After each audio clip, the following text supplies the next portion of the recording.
Agachamento livre, ele é sem dúvida um dos melhores exercícios para você colocar no seu treino. Ele é simplesmente sensacional, um dos movimentos mais funcionais que a gente tem, não só para o treino, como para a vida. Em vários momentos aí você vai precisar agachar, às vezes para tirar um peso do chão ou para pegar alguma coisa também. No agachamento a gente tem um trabalho completo ali de membros inferiores, vamos trabalhar muito o quadríceps, se a gente fizer numa amplitude boa, a recrutação ali do glúteo também é excelente e também uma leve ativação ali de posteriores de coxa, mas não com tanta relevância. E além desse trabalho de membros inferiores, a gente tem toda uma ativação dessa linha estabilizadora, que é o nosso core, os músculos que estabilizam o nosso corpo. Ou seja, nesse ponto do vídeo aqui já deu para você entender que ele é simplesmente completo. Porém, muitas pessoas não fazem ele da melhor forma, ou não tem amplitude, ou falta mobilidade, ou simplesmente erra na técnica mesmo. Se o agachamento ele for feito de forma errada, com certeza você vai ter um prejuízo no futuro,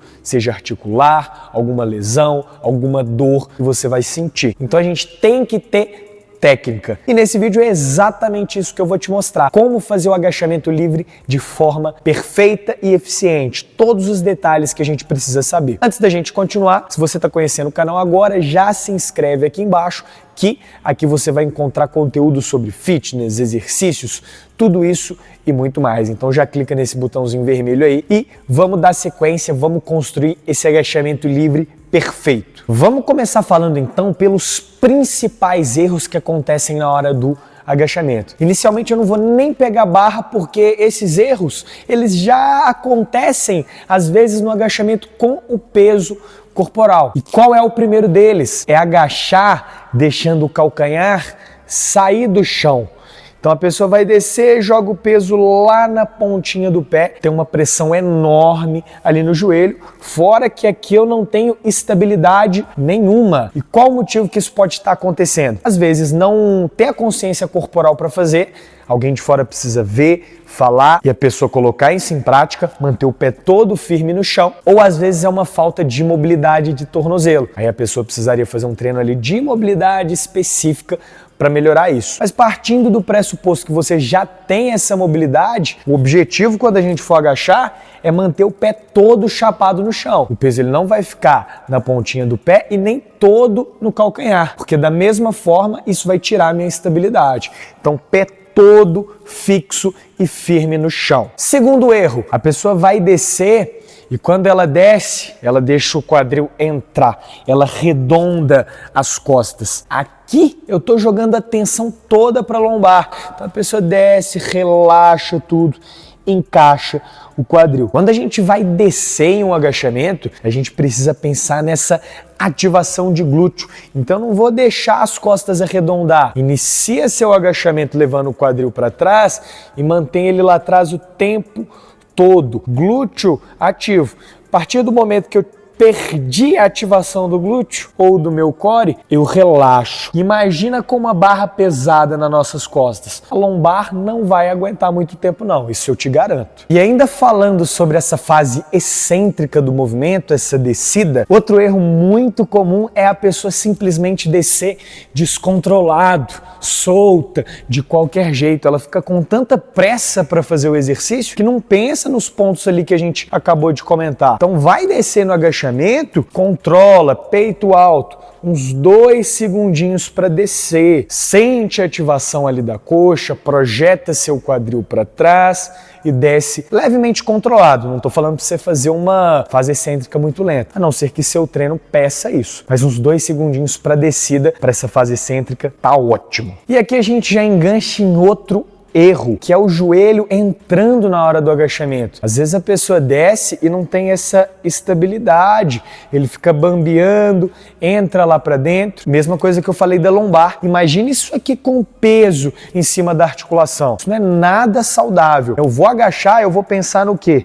Em deixar meu joelho mais para fora e acompanhando a pontinha do pé. Então, o joelho para fora, estável, e acompanhando a pontinha do pé. Se a pessoa for muito fraca de glúteo médio, que é a região que estabiliza o nosso joelho, provavelmente ele vai querer entrar mais. Então, às vezes, vale até um trabalho específico para fortalecer essa região. Mas o próprio agachamento, você consegue ter essa ativação e fazer esse controle. Por isso que a gente sempre tem que tomar cuidado com a progressão de carga. Coloca um peso onde você consiga manter essa estabilidade. Agora que eu já falei dos erros, vamos falar dos acertos, em como fazer um agachamento com eficiência. Primeiro passo, essa barra ela vai estar posicionada em um rack de agachamento, em algum suporte, e a gente precisa pensar primeiro na nossa pegada inicial. Às vezes a pessoa não sabe nem tirar essa barra do suporte. Eu vou pensar em uma pegada mais ou menos ali na largura dos ombros, ou até um pouco mais aberta. Eu me posiciono embaixo dessa barra sempre com meu pé paralelo a ela.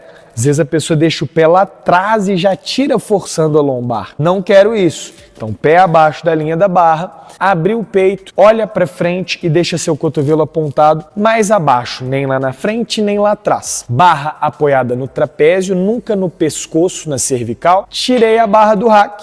2 passinhos para trás. Às vezes você já vai estar com o rack aqui, tem aquele suporte lá embaixo de segurança, então fica sempre alinhado a ele. Depois que você tirou a barra do suporte, você já tem mais um ponto para pensar, que é a nossa base. A largura dos pés no agachamento é algo que é muito individual. Vai depender da mobilidade de tornozelo, de quadril e um pouquinho de flexibilidade ali de cada um. Mas uma referência legal para a base de agachamento é deixar os pés mais ou menos na largura do quadril ou dos ombros. Pode variar, pode ser um pouco menos, pode ser um pouco mais, mas vai de cada um. Importante que você teste e veja o que é mais confortável para você e qual dessas posições você consegue manter os padrões que a gente está conversando aqui. Então, entendemos a base, já entendemos como tirar essa barra do suporte. Então vamos iniciar o nosso agachamento. Então entrei embaixo da barra, pé paralelo a ela, tirei 1 ou 2 passinhos para trás, encontrei a minha base confortável para agachar, já pense em abrir mais o peito e olhar levemente à frente, nunca para baixo. Vou pensar em deixar meu pé todo fixo no chão. E como é que eu inicio esse agachamento? Eu penso sempre em primeiro projetar meu quadril para trás, inicio pelo glúteo e depois eu flexiono o meu joelho. Então inicio pelo glúteo, flexiono o meu joelho. O que é muito comum aqui é a pessoa jogar o quadril para trás e não flexionar o joelho. Ela vai descer o tronco fazendo basicamente um good morning. Eu preciso levar o meu quadril para trás e no mesmo momento que eu já levo para trás, eu inicio a flexão de joelho. Não tem problema nenhum o seu joelho passar um pouquinho da ponta do pé. Obviamente isso não vai ser exagerado, mas é normal até para a gente conseguir ter uma amplitude boa. Então vamos para a execução completa do agachamento. Tirei a barra do suporte com segurança, base que a gente encontrou confortável para descer. Ativo o abdômen, eu inicio levando o quadril para trás, flexiono o joelho, desço o máximo que eu conseguir, mantendo a postura. Busca, turma, sempre fazer o agachamento numa amplitude completa. Eu descer só isso aqui, a ativação é muito pequena. Então é melhor que você pegue uma carga leve, às vezes até uma barra mais leve, mas foca nisso. Descer numa amplitude completa, ativando bastante os glúteos. Legal? Ponto importante na hora da subida. Às vezes a pessoa vai lá embaixo e quando ela vai subir, o tronco dela fica e o quadril sobe. Assim, essa barra ela vai te amassar lá embaixo. Eu tenho que pensar em manter essa posição estável e fazer força com a perna para empurrar o chão. Então eu desci, mantenho o tronco estável, empurro o chão forte. Repara a estabilidade do meu joelho para fora. Não deixa ele ficar entrando, calcanhar firme no chão. Aí você pode estar se perguntando, Yuri, eu sempre tenho que descer o máximo que eu conseguir? Eu tenho que bater a bunda lá no chão? Aí que muita gente se confunde. Eu tenho que ter uma boa amplitude no agachamento, mas mantendo os padrões. Nem sempre descer até lá embaixo é a melhor opção para você. Por quê? A gente entra naquelas compensações que podem acontecer na hora de agachar. Às vezes eu vou até lá embaixo, mas meu calcanhar ele sai, eu não tenho mobilidade ainda. Então eu preciso ir num ponto onde eu consiga descer, mas eu mantenho os padrões, o peito mais alto, joelho para fora, calcanhar firme no chão e o glúteo. Lembra daquilo que a gente falou no início?